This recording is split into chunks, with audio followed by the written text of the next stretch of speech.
Hallelujah hallelujah hallelujah. आपण प्रार्थना करूया. परमेश्वर पिता दयाळू बापा, सुंदर दिवसाबद्दल तुझे आभार मानतो. महान परमेश्वर, आशीर्वाद परमेश्वर, तुमच्या वचनाचा प्रत्येकाला सहाय्य कर. केवळ सर्व पापांची अपराधांची प्रत्येकाला क्षमा कर. ही प्रार्थना प्रभू येशू ख्रिस्ताच्या नावाने करतो. Hallelujah hallelujah hallelujah hallelujah hallelujah hallelujah hallelujah. तर आपण एक स्वतःचे मधलं वचन घेऊया. 3 अध्याय 6 ते 7. वचन आपल्या प्रत्येकाला गरजेचं, म्हणजे आपलं वागणं, आपलं बोलणं कशा पद्धतीचं असलं पाहिजे, अशा पद्धतीचं हे शिक्षण आपल्याला या वचनाद्वारे दिलेलं असते.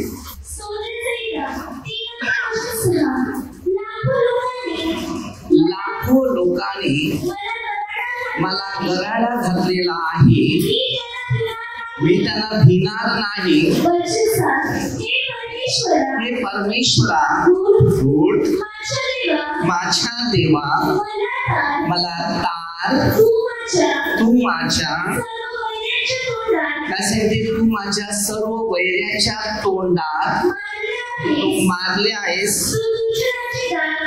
तू दुर्जनाचे दात पाडले. विचार करा की दुर्जनाचे दात कसे पाडणार. परमेश्वरचं वचन कसं सांगते.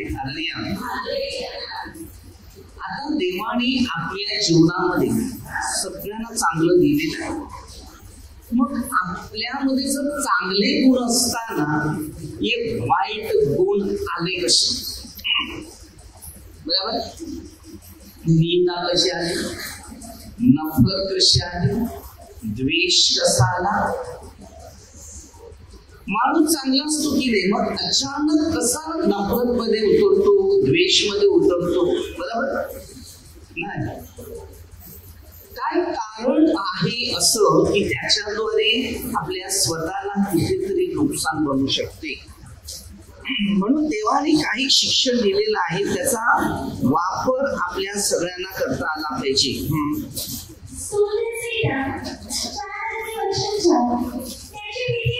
त्यांची भीती बाळगा, मी पाप करू नका, अंथरुणात पडल्या पडल्या स्वतःच्या मनाचा विचार करा, शब्द बडबडतो.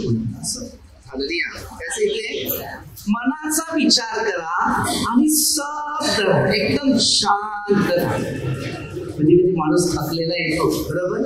आणि नंतर गाडी बिडी फोकट हातात करत आल्यानंतर मग हळूचकन जेव्हा पडला पडलं मला बरं वाटलं रे, तेव्हा सांगतो तो शब्द राहा, मनाचा एकदम विचार करा, एकदम मस्त.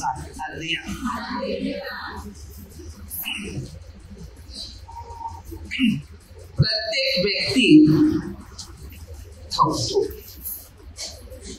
जेव्हा आमच्या शरीरात पाप निर्माण होते तेव्हा संपूर्ण दिवसामध्ये जेव्हा तुम्ही जाता आपल्या कधीवर अंगावर झोपता तेव्हा तिथे मनाची तयारी करायची की माझ्यातून काय चूक झाली.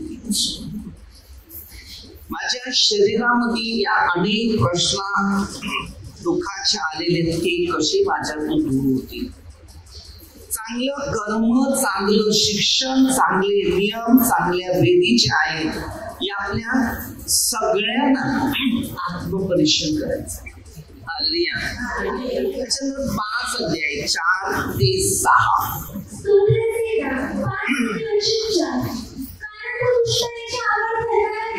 तू दुष्टाईचा आवड धरणारा देव नाही. आपण दुष्टाईची आवड धरतो. आपल्याकडे काही देवचे आहेत ते दुष्टाईच्या मागे असं म्हणायचं. त्याने काय सांगितलं माहितीये का, दुष्टाईची आवड धरणारा तो देव नाही. आता तुम्हाला कोणतं सेवा करायचं आहे ना, काम करायचं असेल ना, कार्य करायचं असेल तर पहिली प्रार्थना घ्या ना. प्रार्थनेने ताकद मिळते, त्याद्वारे सेवा करायला शक्ती मिळते. तुम्ही काय विचार करणार, प्रार्थना नाही करणार मी डायरेक्ट काम किंवा सेवा करत बसणार नाही. तशी प्रार्थना माणसाच्या शरीरात बसत नाही. त्यामुळे आपलं सगळं चित्र हळूच चित्र सगळं हळूच करून बिघडलं जातं, कारण ते देवाबरोबर नाही जात. असं असतं, जो देवाबरोबरचा असतो त्याचे आचार विचार देवाविषयी असतात.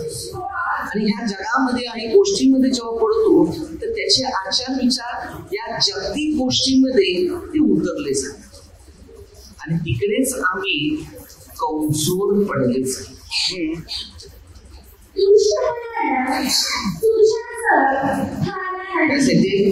जे दुष्ट आहे त्याच्याजवळ तुला थांबा नाही. आता तुम्ही विचार करा, ज्या माणसामध्ये दुष्टाई कार्य करतात तिकडे थांबून इंटरेस्ट नाही त्यात रात्री मी जीवन जगा. हा, बरेचशा लोकांमध्ये या गुणाचा अनुभव मी बघितलेला आहे. तुम्हाला प्रार्थनेला कंटाळा यायचा, सगळीच नाही.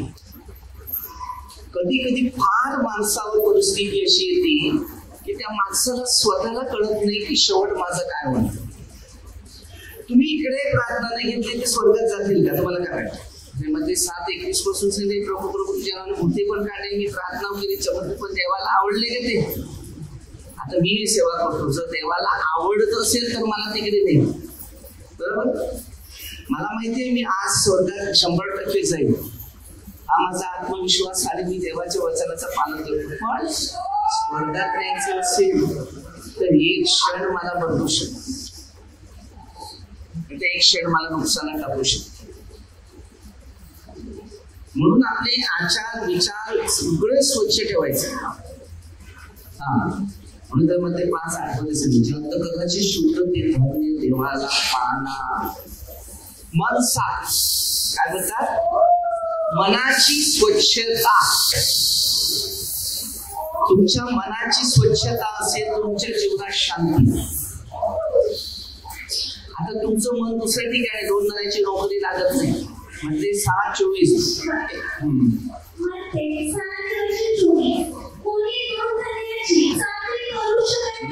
काय? कोणी 2 दाण्याची चाकरी करू शकत नाही, कारण एकाचा द्वेष करेल तो दुसऱ्यावर प्रेम करेल, अथवा एकाशी निष्ठेने वागेल दुसऱ्यांना तुच्छ मानेल. तुम्ही देवाची की धनाची? कोणत्या मनुष्याने 2 धनाची चाकरी नाही करू शकत. एकावर प्रेम करणार आणि एकावर द्वेष. आपल्यामध्ये दुष्ट आत्मा असला ना, दुष्ट आत्मा तो काय करतो माहितीये का? कोणावर सारखं प्रेम नाही करणार, निंदा, नफरत, द्वेष. जे देवाने शिकवले त्या गोष्टीवर जर प्रीती केलेली असेल तो मनुष्य मजबूत बनेल. देवाचं शिक्षण कसं आहे माहितीये का? पापी लोक आहेत त्याच्यावर पण, आणि चांगले तुमच्या जोडीला आहेत त्याच्यावर पण. तुम्हाला नफरत आणि निंदा आणि द्वेष करायला, हेवा करायला आपल्याला परमिशन नाही देत.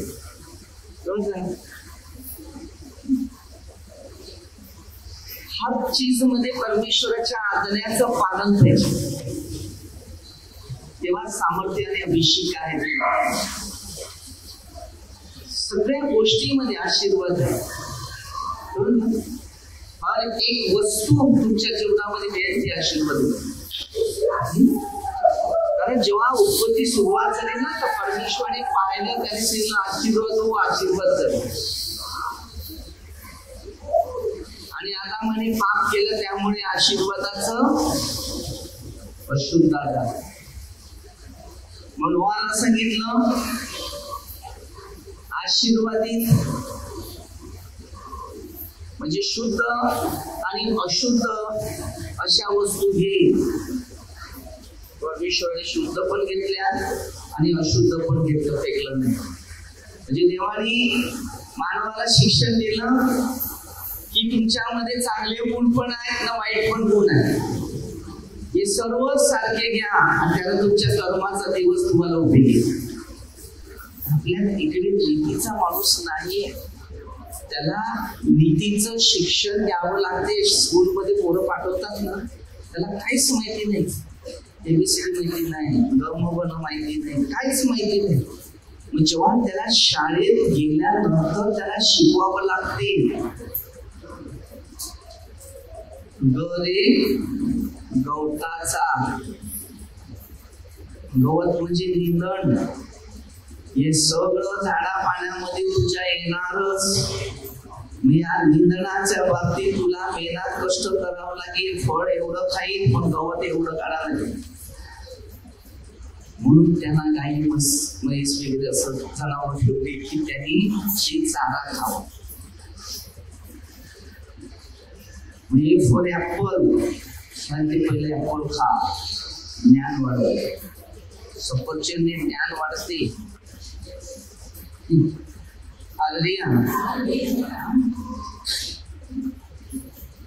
मग तो शिकत जातो.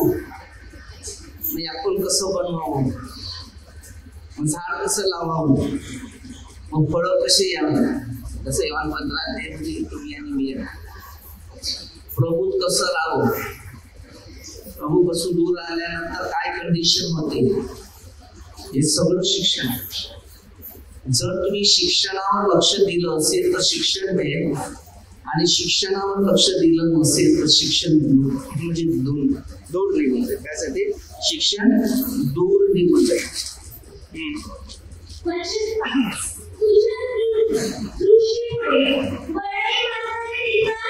त्यासाठी तुझ्या दृष्टीपुढे बडाई मारणारे टिकणार नाही. म्हणजे देवासमोर मोठ्या गोष्टी नाही चालत. नम्रता, लीन. मत्ती 23:12. जो मनुष्य स्वतःला उंच करायला गेला ना तो भविष्यात पुढे जात नाही. छोटी मुलं बघा, त्याच्या हातामध्ये जर 10 रुपयाची नोट दिली असेल, हे बघ मला केवढी मोठी नोट मिळालेली आहे, बघ आता मी केवढं खावं नाही, असं तर दुसऱ्या पोराला सांगत असत. अरे पण आता मोठ्या माणसाकडे 1000-लाख रुपये आले, तो पण बोलतोय बघ आता बघ मी काय घेतो ते. माझ्या आता 1.5 लाख रुपये आले ना, तर मी पहिला काहीतरी उद्योग करून त्याच्यातून 2 पैसे कमवून गरिबांना खायला लागले. मी तो पहिला विचार करतो. कारण मी तुम्हाला सांगतो ना, मध्ये 16-26 जगात सर्व तुम्हाला काय नाही. आता सगळं गेलो प्रदेशात, पैसे कमवणे, घर बांधणे, हे केलं ते केलं, काय काय मिळालं, काय नाही. ही फक्त मोह आहे ना, ऊस आहे ते. समजलं का? 1 सेकंद आपला आहे का? मला सांगा, 1 सेकंद आपला आहे? कधी आमंत्रण येईल माहिती नाही. आज रस्त्यामध्ये किती लोक असे चालतात फिरता मरत चालले. अगोदर परमेश्वर सांगून ठेवले अशा घटना होणार आणि पुढे बरेचसे काळ होणार. ज्यांनी परमेश्वराच्या नियमात आणि आज्ञात जीवन जगले ना, तो एकदम शांत डोक्याने आनंदाने जीवन जगले. त्याला कसली चिंता नाही, टेन्शन नाही. देवाला फक्त एवढंच सांगा, तुमची काही इच्छा आहे.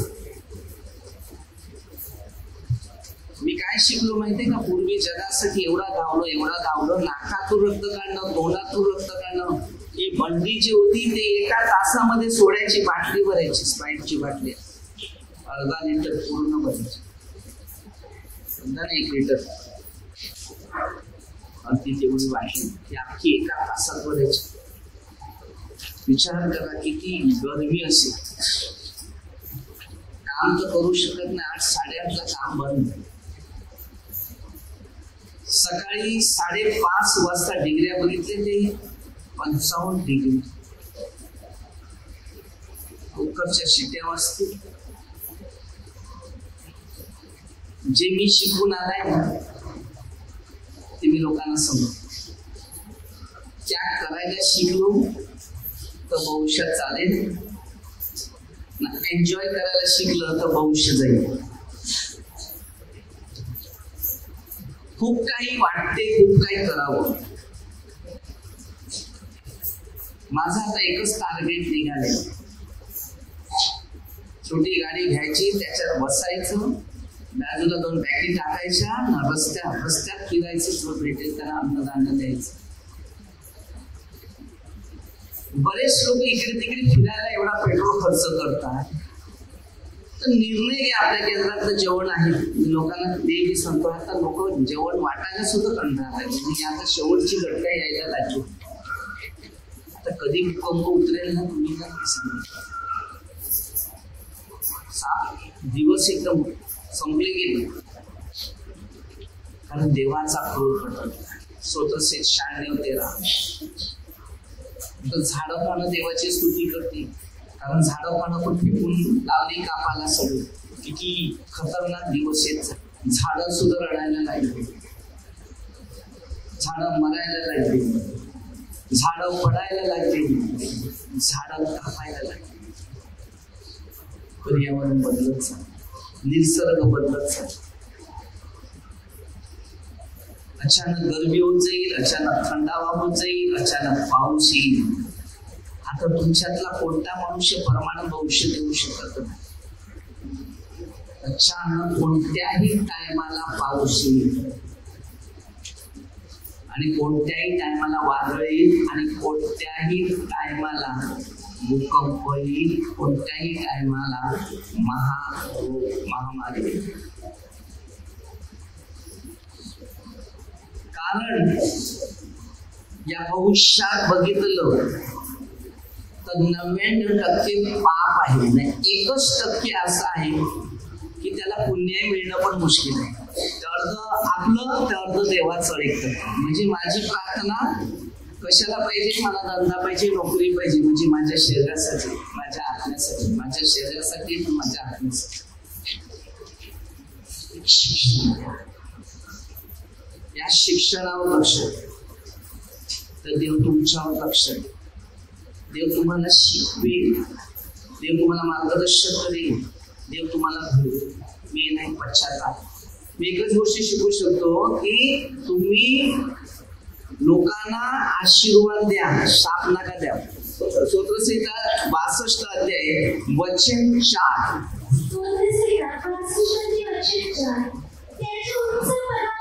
त्यांच्या उच्च पदावरून त्याला पाडण्यासाठी मात्र ते मसलत करतात.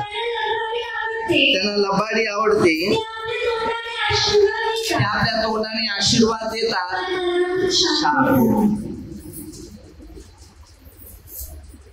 आता एखादा माणूस आशीर्वाद द्यायला गेला, त्याने काय पैसे नाही दिलं, काय त्याने काय वस्तू नाही दिलं, तर मनातून दिला शाप. देवाने तुम्हाला आशीर्वादासाठी निवडले ना, तर त्यांना आशीर्वाद द्या. भले ते चुकतात तर त्याला देव बघेल. बरेचसे उदाहरण आहेत समाजात. शिक्षण कोणाला शाप नाही द्यायचा, कधी पण कोणाला शाप देऊ नका, कारण या शास्त्राचे एक प्रश्न दिलेले. प्रभू येशू काय सांगतो, जे शाप देतात त्यांना आशीर्वाद, जे तुमचं वाईट बोलतात त्यांच्यासाठी प्रार्थना करा. त्याच्यातून काही चांगलं निघणार नाही, म्हणून पहिली प्रार्थना करायची. आता तुम्हाला माहिती आहे, तुम्ही कोणाला भेटायला चालले नातेवाईकांना, बरोबर, तिथून पहिली प्रार्थना करा. प्रभू, सर्वांचा हृदय जाणारा परमेश्वर, काय सर्वांचा हृदय जाणारा परमेश्वर. प्रेषितांच्या मध्ये 1:24 वचन, सर्वांचा हृदय जाणारा परमेश्वर. तो त्या हृदयाला स्पर्श करतो.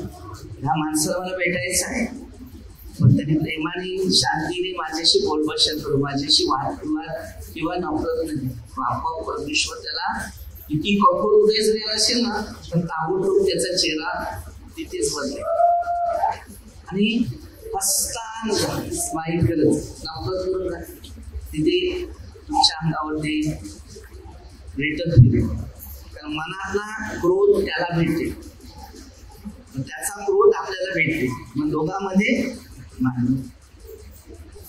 जशी तुम्ही प्रार्थना करेल ना, चांगल्यासाठी करा, नाही तर मी हिच्याशी भांडायला जाणार आहे, आता मी प्रार्थना करू, दोन टाकी तर बरोबर गेल्यावर बोलतात की नाही बोलतात, डायरेक्ट बोलतात. कधी कधी मी कानाने ऐकतो, काय रे भांडण करायचं मन तरी कसं मारायला नाही. जसं माणसामध्ये प्रेम, शांती, नम्रता.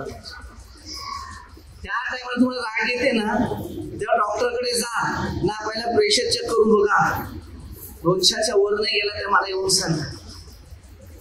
हार्ट प्रॉब्लेम येईल नाही तर काय करेल. नाही का? काही काही कशी नुसती चिडा लागली ते बापरे. अरे मी कधी कधी विचार करतो एवढा राग तुमच्या मनात असला तर तिकडेच खतम होतो. ते बरं नाहीये. नम्रता आणि लीन डोक्यात ठेवा. जास्त राग पाहिजे, राग आपल्या अंगात कंट्रोल ठेवा, पण इतरावर नाही. ते जर जेवढं प्रेमाने राहिलं ते. म्हणून मी कसं कोणाशी जास्त बोलायला बघत.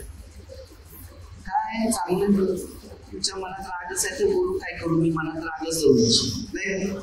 ज्या गोष्टी तुम्ही प्रेमाने वागतील त्यांच्याशी तेव्हा देव तुम्हाला सगळं देईल.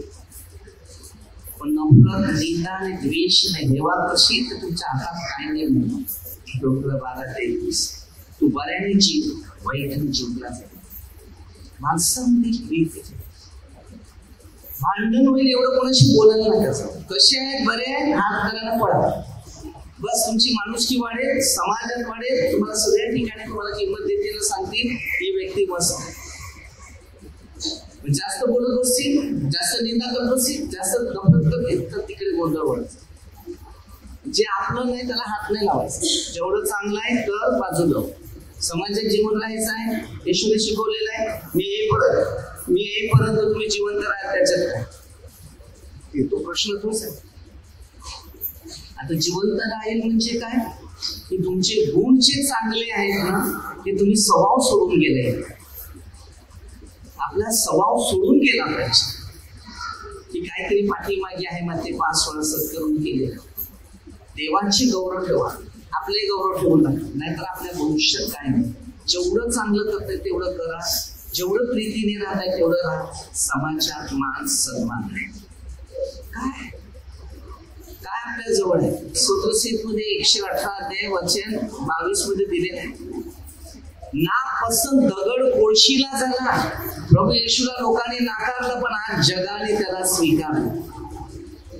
मग असं बना की तुमच्या भविष्यामध्ये लोकांनी, तुमच्या कुटुंबाने, तुमच्या नातेवाईकांनी तुम्हाला चांगलं समज. माझं एक शिक्षण काय माहितीये का, तुम्ही चांगले आहात ना मग ते बरोबर नाही ना मग तुम्ही कशाला त्याच्याशी म्हणता.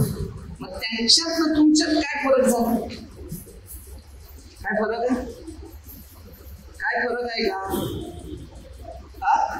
ती तिच्याशी भांडते बरोबर, ती भांडत नाही, ती पण भांडायला लागते. काय फरक आहे तिच्यात काय फरक आहे. एक बोललं तर एकाने त्याच्या मनात तुमच्या विषयी नफरत बसलेली आहे. तो नफरत घेऊन आलाय, चांगल्या गोष्टी नाही, तू चांगल्या गोष्टी घेऊन. अगदी माणसाला प्रेमाने जवळ करणं सर्व काही देव देऊ शकतो. नफरताने काहीच मिळत नाही. सगळे अनुभव घेतले. कोणाशी तिरस्कार करणं नफरत काय नाही. कारण मी अनेक लोकांना असंच वाचलं. विचार करायचा, नुसती भांडणं नफरत काय फायदा. प्रेम, दया, शांती सगळं काय. आपलं संपूर्ण कुटुंब, आपले नातेवाईक हे सगळे आपले असते. आपला गाव, आपला देश, आपले सर्व. तुम्हाला सांगा यो बरा नाही, तो बरा नाही, तर ठीक आहे, नाही बरं ऐका थोडं सांगायचं. देवा हे बघ, ह्या माणसाचं नाव याने खराब करलं नाही, याला पण बरं करलं, त्याला बरं. माणसात प्रेम हवा आहे, नफरत नाही. काय मिळणार मला सांगा. रात्र झोप लागते, कोणाची नफरत निंदा करून रात्री झोप लागते. म्हणून बोलत स्वतःशी 4-4 वाजता म्हणजे रात्री तुम्हाला पश्चाताप करता. जर तुम्ही पश्चाताप करत असेल तर घराला शांती, तुम्हाला शांती, आणि सकाळी उठल्यानंतर चेहरा हसता राहील, नाहीतर मावळलेला राहील. छोटीशी प्रार्थना घेऊया. परमेश्वर त्याला बाबा संगतीचे आभार मानतो. सर्व मंत्री लोक, आमदार लोक, सर्व पोलीस लोकांचा आशीर्वाद विशेष प्रार्थना करूया. सगळ्यांना प्रीती, दया, शांती सगळ्या मिळावी, क्षमा करण्यास ही प्रार्थना प्रभू येशूच्या नावाने करतो. आमेन. हालेलुया.